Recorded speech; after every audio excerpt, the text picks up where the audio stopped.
Hello and welcome back to Ignosis TCG. We got a news update from Riot about the first bans coming to Riftbound. I think this is actually pretty exciting. It's interesting to see how they're going to try to balance a new game. Do keep in mind this is their first physical TCG game. They have had Legends of Runeterra, but balancing those cards are easier because it's a digital card. You can just change the text. So now we're going to see how they're going to ban cards and deal with that situation to kind of balance out the meta. So let's just go ahead and dive into it. This is their announcement page. If you go to riftbound.com and check the news section, you can read it in full. So these are the 7 cards that they have banned. We're going to go through each one of them. Here's a little video about their first bans, kind of their philosophy. In general, they want a very healthy ecosystem. Any card game does. They don't want just one clear meta deck that everyone plays, because when you have organized play, that's what everyone's going to be playing. So they're going to be playing that or whatever can potentially counter it. They want a more healthy rock, paper, scissors type of environment going on here where pretty much every legend and champion is viable, which makes sense. So let's get into it. So the first 2 cards that we're going to talk about are Called Shot and Scrap Heap. So in general, in any TCG game, any online card game, the most powerful ability any card can have is drawing. So you draw cards from your deck, you have more fuel to play, you can get your combo pieces together and just use it, right? So these 2 cards are very, very efficient ways of drawing through your deck, and lo and behold, they're both Chaos Rune cards. So let's go through it. Called Shot, 0 energy, 1 recycled rune. It's an action, so you can play it when you are past focus, during a showdown, and it's repeatable, so you can do it more than once. Look at the top 2 cards of your main deck, draw 1, and recycle the other. So you can look at 2 cards and pick whichever one you want. If you're around mid game, maybe you even have 8 runes that you can utilize. You can use some energy and then use the rest to just draw through your deck if you're okay with doing that. So if you can use this 8 times, you're looking at up to 16 cards, and by then that might be around half your deck. So you're probably going to find the pieces that you're looking for. You're going to find the answers that you need to play. And remember, this is an action, so you have an action, you can find a reaction that you might need to help defend or hold or attack or whatever that is that you're doing. That's a really good draw mechanic right there. Now let's talk about Scrap Heap. So this is when this is played, discarded, or killed, draw 1. And it just costs 2 energy. There's no rune recycling cost here. So at face value, it just seems fine. Like, hey, yeah, you can do multiple things with this, multiple ways to draw cards, but you have to fulfill some conditions, right? It's not that simple. That would be true if Detonate didn't exist. Detonate is a 1 energy, 1 rune cost card, and it says kill a gear. It can be any gear. It can even be your opponent's gear. So there's a little bit of flexibility over there. Its controller draws 2 cards. So if you kill your own gear, you're getting 2 cards from this, 2 draws. So let's do a quick count. You pay 2 energy, you play this card, you get to draw 1 card. You play Detonate, that's another energy, you're at 3 energy, and you're recycling a rune. You're at 3 energy, 1 rune. Kill your gear. Because of this, you draw 2 more, you're at 3. And then remember, if it's killed, you get to draw 1 more card. So you drew 4 cards. You drew 4 cards for the cost of 3 energy, 1 rune. To put this into perspective, there is a mind rune spell called Progress Day. It's 6 costs, 1 rune, draw 4. So it's twice as expensive in terms of energy and does the exact same thing. Granted, this is a different rune type. So, you could say that there's, hey, maybe it's more expensive to draw for the blue rune. But that's not the point. The point is that, there's less of incentive to play this type of deck with the blue rune versus Chaos and Fury when one of the more powerful things you can do, which is drawing, is available somewhere else. So now you can see why these were banned. Called Shot, I think, was designed to be more universally used throughout different kinds of chaos decks. But just because it's so good at drawing, and Scrap Heap with Detonate for Chaos and Fury worked well. Like this was just an auto include in every single Chaos deck. That's just how it was designed. So to me, these bans make sense. It's a little sad that Called Shot got banned because of its flexibility across different Chaos decks, but it is what it is. All right, let's move on. Draven. So this is like the main point, right? Like the Draven decks were just way too strong. We're gonna read this champion unit, understand it, and explain why they banned this card and not the legend. So the second most powerful ability that you can have in a TCG is ramping. So getting more resources faster than really possible. So what Draven says is, when I win a combat, play a gold gear token exhausted. So it just that doesn't sound too bad. It is a condition, you know. You're not getting free energy, but everything else around it just shows how easy it is to complete this condition. First of all, it's a champion unit. It can be your chosen champion. You don't have to draw it. You can have it ready. You know, by turn 2, you will have enough energy to play this card.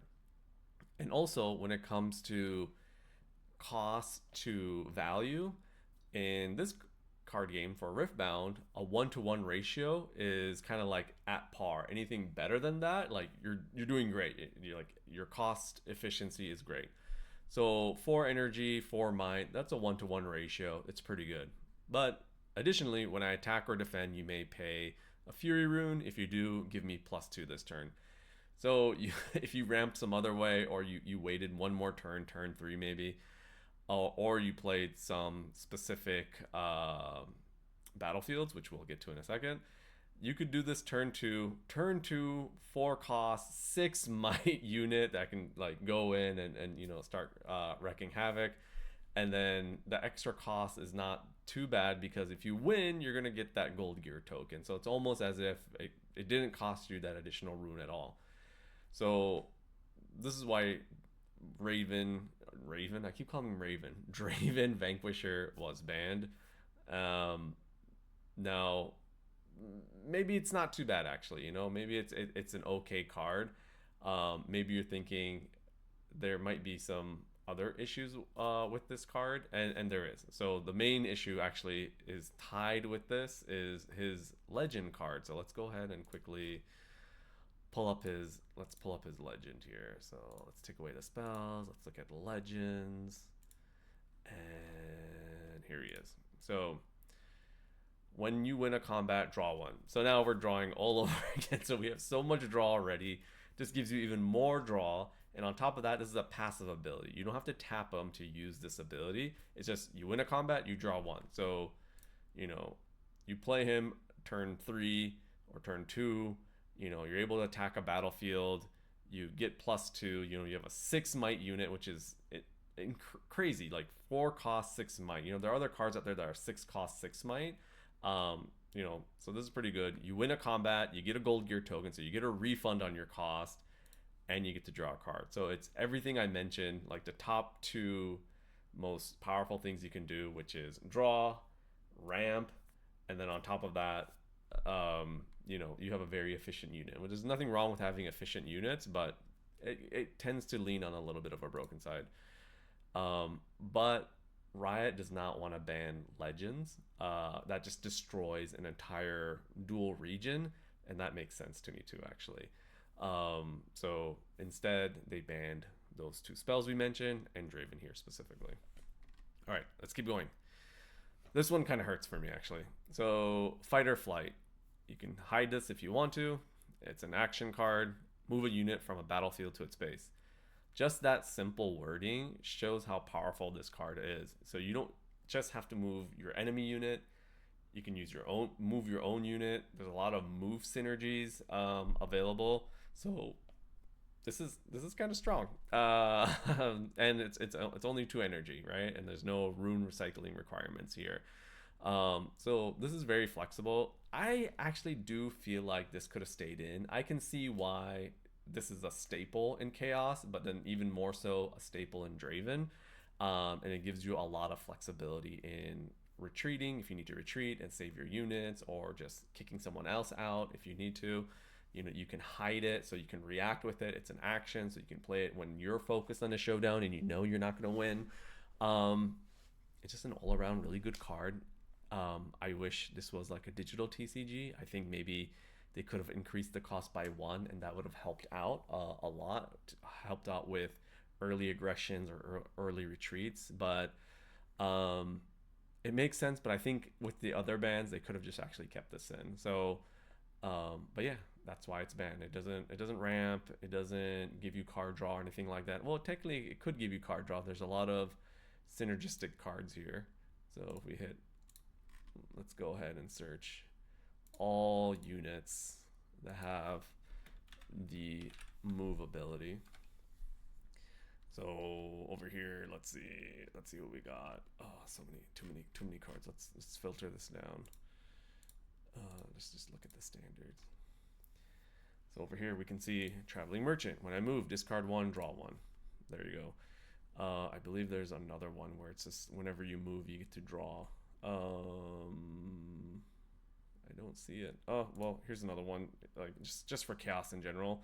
The third time I move in a turn, you score 1 point. You know, Fireflight can help you do that. When I move to a battlefield, discard one. When I win a combat, draw one. So you can use that. You know, you could have this at base, move them into a battlefield during a showdown. You discard one. You know, you add it on 4 might. Maybe you're gonna win that combat now. Draw one. So there's usage, but that's the thing though. Like I don't think you're seeing a lot of those. Like you're not seeing Yasuo in a Draven deck, right? That's why to me it hurts that this is banned as well. Anyways, I digress. I'll move on. Battlefields. So I feel like there's enough variety of battlefields where they didn't need to be banned, but I with 2 of them I agree. Reaver's Row, when you defend here, you may move a friendly unit here to base. Again, like this is encouraging a type of play style that I think Riot wants their users to get away from. You know, if you're defending, you're trying to hold with your Draven and some other units, and you're worried about losing a unit, you know, you just get a free retreat. Now, for this one, your opponents also get a free retreat, but their decks are probably not built around trying to like keep Draven alive and keep getting those gold gear tokens by winning with him whenever you can. So it was, I guess, heavily abused by Draven decks. Dreaming Tree. The first time you choose a friendly unit with a spell here, each turn draw one. So again, just nerfing draw mechanics in general. This one I don't agree with, actually. I think there's plenty of spells that target friendly units on a variety of different rune types. So I think this could have been fine and balanced because both sides will be drawing. Now, maybe they did this because they feel like Draven decks drawing more is lopsided, where they get more advantage from drawing. I don't know. I just think drawing is very powerful for anyone. If both sides can do it, why not? And then finally, Obelisk of Power. At the start of each player's first beginning phase, that player channels 1 rune. This one I actually agree with. So, as you know, if you're first to go, you get 2 runes. If you're second to go, you get 3 runes on your beginning phase. And so that could change some break points when you're playing cards. So if you're worried about losing the dice roll and going second and you wanted to go first, this card just kind of eliminates that. It will give you 3 runes if you're going first, so you're totally fine with that. And then you're getting 4 runes if you're going second. So it kind of balances out with whatever you need. And I think Riot wants to encourage decks that have advantage of going first or second. But right now, I think like 90% of decks, it's advantageous for you to go first, to be the first actor, first mover. You know, you can play units first. They get ready the next turn. You can go and attack a base first, right? So there's a lot of advantage to that. So I understand why they banned this card. I think a better route would have been to create more cards where it's more advantageous for you to hold, or more advantageous for you to go second, you know, to break that even odd imbalance there. Maybe they'll ban this now, and looks like the Unleashed set will have more cards where it's more worthwhile to hold. and then they'll unban this card. That's my hope. So we'll see. Those are all the ban cards and my thoughts on them. Would love to hear your guys' thoughts. Were these good bans, bad bans? Should have they done something else? Should they have done card errata edits? I'm not a big fan of those because these are physical cards and that can be very confusing very quickly. But yeah, hit a like. Please subscribe if you like this. And thanks for watching. See you next time.